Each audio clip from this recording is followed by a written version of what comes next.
Pourquoi l'hypnose est l'outil le plus cohérent contre l'addiction au sucre et ce qui se passe vraiment pendant une séance dans votre cerveau.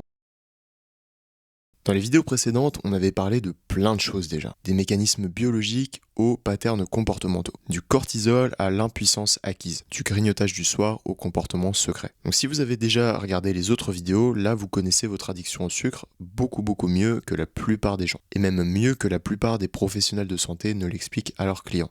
Tout simplement parce qu'ils ont probablement pas le temps de vous les expliquer en fait.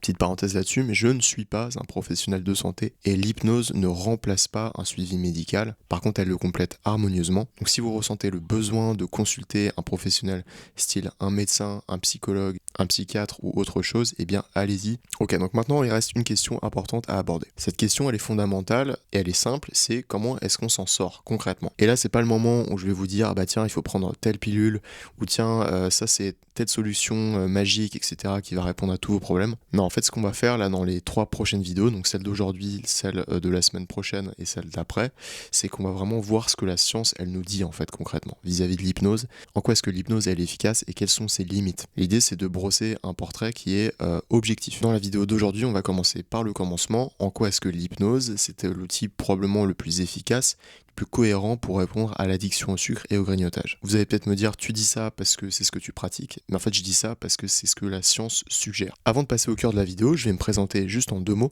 très rapidement. Donc je m'appelle Balthazar, je suis hypnothérapeute et je suis également un ancien addict au sucre. Je connais très bien ce sentiment de perte de contrôle, de culpabilité qui peut être lié et faire suite à des grignotages, à des craquages. Je sais tout ça parce que je l'ai vécu personnellement dans ma vie. Aujourd'hui, ma mission, c'est de vous accompagner pour vous libérer durablement de ces addictions, comme je l'ai déjà fait avec des dizaines et des dizaines de personnes en accompagnement individuel. Si vous voulez qu'on regarde ensemble votre situation spécifique, je vous invite à réserver votre créneau avec moi au téléphone, ça dure 45 minutes, c'est gratuit et sans engagement et ça sera l'occasion vraiment de faire le point sur votre situation. Je vous mets le lien juste en dessous. Première partie, le problème fondamental de toutes les approches classiques. Et pour ça, on va prendre une image. Imaginez un iceberg. Un iceberg, ça a 2 parties. Ça a une partie visible et ça a une partie immergée. Puisqu'on parle de l'addiction au sucre et au grignotage, ça va être qu'est-ce que vous grignotez concrètement? Est-ce que ça va être plutôt des canettes de soda ou est-ce que c'est plutôt des bonbons, des gâteaux? À quel moment est-ce que ça arrive? Est-ce que c'est plutôt le matin, le midi ou le soir? Comment est-ce que ça se traduit concrètement? Bon, ça c'est la partie visible.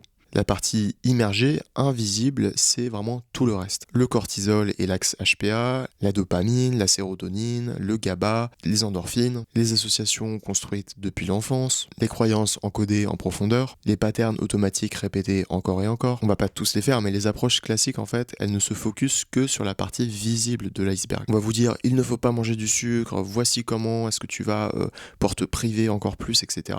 On ne s'attaque qu'à la partie visible de l'iceberg sans voir tout ce qu'il y a en dessous en fait, tous ces besoins émotionnels qui ne sont pas pris en compte. Et votre volonté, elle essaye de tenir ses règles, parce qu'elle a de la volonté justement, elle se dit bah c'est ce qu'il faut que je fasse, etc. machin. À ce moment-là, vous vous retrouvez un petit peu à faire la guerre contre vous-même, parce que vous n'êtes pas en train de vous écouter au fond.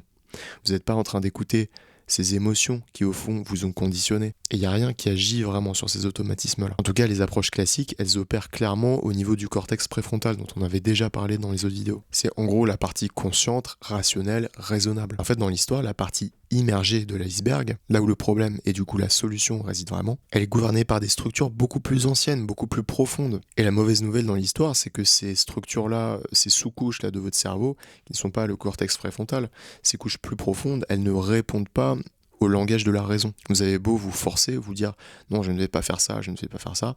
Elle parle le langage des émotions, de l'imaginaire. Elle parle un autre langage. Elle n'a rien à voir, je vous l'assure, avec le langage de la raison. Elle ne lise pas les étiquettes nutritionnelles. Elle ne répond pas non plus aux bonnes résolutions du 31 décembre. En gros, vous l'avez compris, elle fonctionne vraiment en automatique. Il y a plein de choses, il y a plein de comportements qui sont aujourd'hui automatiques dans notre vie. Et heureusement, parce qu'en fait, il s'agit de réflexes, il s'agit de survie. Et parfois, on a tous des réflexes de survie et qui sont heureusement ancrés à des niveaux suffisamment profonds pour qu'on n'ait pas besoin d'y penser pour qu'ils s'activent tout seuls. Les réflexes, les automatismes, en soi, c'est pas quelque chose de bien ou de mal en fait. C'est un outil très puissant qui peut s'avérer parfois très pratique, qui peut aussi s'avérer comme étant parfois très très très pénible, puisque avec des approches classiques très difficiles, voire quasiment impossibles à déloger. En tout cas, vous l'avez compris, c'est pour ça que la raison, elle ne suffit pas dans l'histoire. Non pas parce que vous seriez potentiellement faible, etc., ou que vous manqueriez de volonté, ce n'est pas ça dans l'histoire le problème. Le problème, c'est que vous vous attaquez à la mauvaise personne, entre guillemets, avec le mauvais outil. C'est comme essayer d'ouvrir une porte, c'est une image que j'aime bien donner parfois, avec un marteau, au lieu d'utiliser la bonne clé sur la bonne serrure. La bonne nouvelle dans l'histoire, c'est que l'hypnose, c'est un outil qui est un outil des profondeurs, entre guillemets, qui est adapté et qui a justement un accès direct à la partie immergée. Et c'est pas seulement métaphorique, ce que je vous dis là, c'est neurologique et c'est les études qui le montrent. Avant d'aller un tout petit peu plus loin, je vais juste débunker un petit peu, vous dire ce que déjà l'hypnose n'est pas. L'hypnose déjà, c'est pas du sommeil. C'est-à-dire que vous restez conscient ou consciente pendant toute la séance, vous ne vous endormez pas, vous continuez d'entendre la voix du praticien et à tout moment, vous pouvez sortir de l'état hypnotique, vous pouvez parler au praticien, lui dire tiens, j'aimerais qu'on fasse une pause, etc. C'est tout à fait possible et c'est même souhaitable. Moi, par exemple, en séance, j'aime beaucoup parler avec les clients et pour autant, ils sont totalement en état d'hypnose. L'hypnose, c'est pas non plus de la magie. C'est pas un état mystérieux, mystique, réservé à des personnes qui seraient hypnotisables, comme s'il y avait des personnes qui n'étaient pas hypnotisables, alors que la science a très bien montré que c'était pas le cas.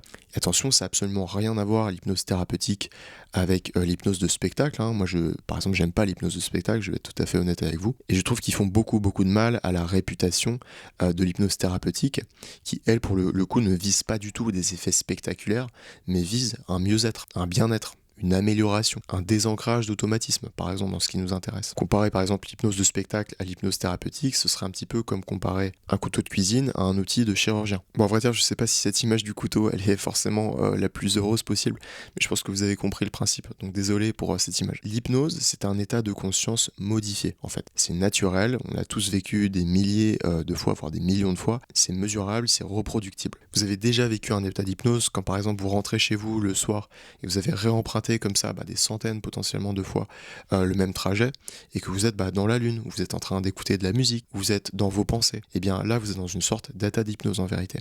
Pareil quand vous êtes en train par exemple de regarder un film qui vous intéresse le soir, que vous êtes captivé, ou vous êtes en train de regarder un concert de votre artiste préféré, et bien vous êtes dans une sorte d'état d'hypnose également. Dans ces cas-là, c'est une hypnose qui est relativement légère et qui n'est pas guidée, c'est-à-dire qu'il n'y a pas un praticien qui est en train de vous parler dans l'histoire, mais c'est à petit peu près le même mécanisme. En tout cas, j'espère que ces quelques images, elles vous permettent de voir un petit peu plus clairement ce que c'est et ce que ce n'est pas. Parce que souvent, il y a pas mal de croyances limitantes qui donnent une mauvaise réputation à l'hypnose, alors qu'en fait, c'est pas du tout ce qu'on croit en fait. C'est beaucoup plus simple et beaucoup plus naturel que ce qu'on aurait tendance à croire. D'ailleurs, petite parenthèse, j'en profite pour vous la dire, celle-ci aussi. Il n'y a pas de pendule ou de trucs comme ça. Ça, c'était l'hypnose dans les années 1900, etc. Bon, aujourd'hui, en 2026, là, on fait plus du tout ce genre de choses.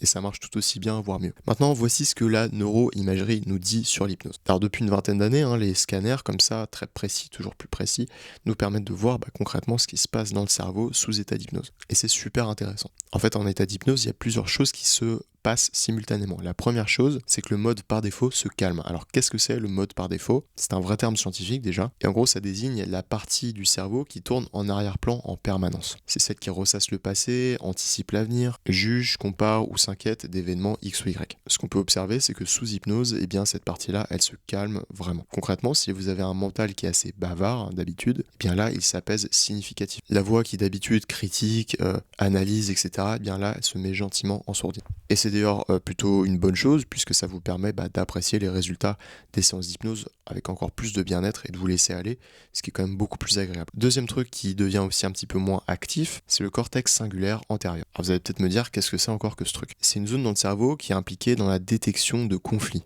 également dans la résistance au changement. Et ça c'est plutôt bien parce que quand elle s'active un petit peu moins, ça vous laisse beaucoup plus de place pour évoluer, pour vous ouvrir à de nouvelles perspectives, à de nouveaux changements. C'est comme si vous deveniez plus réceptif, plus suggestif, et ça c'est une super bonne nouvelle parce que ça va vous permettre de changer vite et bien. Troisième truc qui s'active, c'est le système parasympathique. Alors, c'est encore un terme un petit peu compliqué, vous savez, vous avez le système sympathique et le système parasympathique, c'est deux opposés. Le sympathique c'est le stressé, le parasympathique c'est le calme. C'est le système du repos, de la récupération. alors que le système sympathique, lui, il est activé par le stress, le cortisol, tout ce qu'on a vu. Sous hypnose, évidemment, le corps et l'esprit, eh bien, ils rentrent dans un état de calme physiologique réel. Vous avez le cortisol qui baisse, la fréquence cardiaque qui ralentit, la respiration qui s'approfondit, les muscles qui se détendent aussi. D'ailleurs, petite parenthèse, mais le calme comme ça, physiologique, ça peut même être un effet directement thérapeutique pour certaines personnes qui souffrent de stress, d'anxiété au quotidien et qui ont l'impression comme ça, et c'est réel en fait, d'avoir vraiment un nouveau souffle, d'avoir une bulle de calme et d'apaisement qui leur fait évidemment beaucoup de bien. Quatrième chose, c'est la plasticité cérébrale qui augmente. Alors elle augmente temporairement, mais elle augmente quand même. Alors la plasticité cérébrale, on en avait déjà parlé. En gros, c'est le phénomène qui décrit que votre cerveau est plus malléable. Il est plus capable d'apprendre de nouvelles choses, de faire de nouvelles associations. La plasticité cérébrale, on l'a tous. Et c'est vraiment quelque chose d'absolument génial. Il me semble que les petits-enfants et notamment les bébés, etc., ont une plasticité cérébrale encore plus importante que par la suite. C'est ce qui justifie justement qu'ils puissent apprendre par exemple de nouvelles choses très rapidement, par exemple apprendre à marcher ou apprendre de nouvelles langues, notamment des langues très compliquées qui peuvent nous paraître quasiment impossibles à apprendre par la suite. Eux, ils peuvent les apprendre très rapidement parce qu'ils ont cette plasticité cérébrale qui est vraiment au max. Je vais quand même vérifier, mais il me semble que c'est ça. En tous les cas, si c'est ça, je vous mettrai l'étude juste ici à l'écran. En tout cas, quand vous avez plus de plasticité cérébrale, c'est comme si cette espèce de ciment là qui enrobe les habitudes, les automatismes, il commençait à devenir un petit peu de l'eau. Il devenait liquide, il devenait malléable, un petit peu comme du chewing-gum, ce qui vous laisse la possibilité de refaçonner tout ça de la manière dont vous avez envie que ça se passe. Vous n'êtes plus en train de subir quelque chose de solide décrit dans le marbre, au contraire, vous êtes en train de refaçonner les choses pour que ça soit beaucoup plus aligné avec ce que vous avez envie de faire. Et ça tombe bien parce que dans l'histoire, l'addiction au sucre, elle est précisément conditionnée par des automatismes sous-corticaux. Ça va être des connexions neuronales qui se sont faites, qui se sont solidifiées après des milliers et des milliers de répétitions. Je dis des milliers, mais en vérité, ça peut être juste une dizaine ou des centaines, ça dépend de l'impact émotionnel. Plus c'est émotionnel, moins il y a besoin de répétition. Dans le cas de traumatisme, par exemple, il suffit par exemple d'une seule fois pour que ça laisse un impact, malheureusement, qui est très important. Parce qu'il y a un impact émotionnel à ce moment-là qui est vraiment très fort. Mais dans des exemples, en fait, où c'est émotionnellement beaucoup plus diffus, beaucoup plus dilué, si j'ose dire, il y a besoin de beaucoup plus de répétitions pour ancrer vraiment quelque chose. Bref, ça c'était juste une petite parenthèse pour essayer de mieux comprendre. En tout cas, cette espèce de résistance au changement, elle est due au système limbique. Vous avez le cortex et puis le système limbique qui est en dessous, qui croit sincèrement protéger la personne, puisqu'il a acquis quelque chose qui a fait ses preuves, entre guillemets, et il n'a pas forcément envie aujourd'hui de se débarrasser d'un système qui pour l'instant a plutôt bien marché. Et lui, c'est pas qu'il s'en fiche, mais c'est qu'il voit d'abord votre survie avant de voir votre bien-être. C'est une question de priorité pour lui. Pareil, tout ce qui est croyance limitante suffisamment solide, c'est pareil, encodé de manière assez profonde dans le cerveau. Et c'est pas vraiment modifiable par des pensées conscientes. On a besoin d'aller plus profondément. Pareil, les patterns comportementaux dont on avait déjà parlé, c'est des réflexes conditionnés, c'est des choses qui sont devenues inconscientes. Et la bonne nouvelle, c'est que l'hypnose, on a vu qu'elle pouvait réduire la résistance au changement, augmenter temporairement la plasticité neuronale et accéder justement efficacement à des couches sous-corticales, c'est-à-dire en gros des couches plus profondes du cerveau, là où les choses elles sont vraiment ancrées. Donc c'est plutôt pas mal. Pour résumer, si vous voulez, la volonté de tous les jours, elle agit au niveau cortical, l'hypnose, elle agit au niveau sous-cortical, et ça tombe bien parce que le problème, il est sous-cortical. Et voici pourquoi l'hypnose, elle est l'outil le plus cohérent pour ce problème précis d'addiction au sucre et au grignotage. Et c'est pas une question de mystique, c'est pas une question de magie, c'est pas une question de spectacle ou de toutes ces choses-là qui n'ont absolument rien à faire dans la pratique thérapeutique. C'est simplement parce que l'hypnose, c'est juste l'outil le plus adapté au bon niveau de conscience. Dans la prochaine vidéo, je pense qu'on ira un petit peu plus profondément sur ce que l'hypnose fait en termes de mécanisme. On verra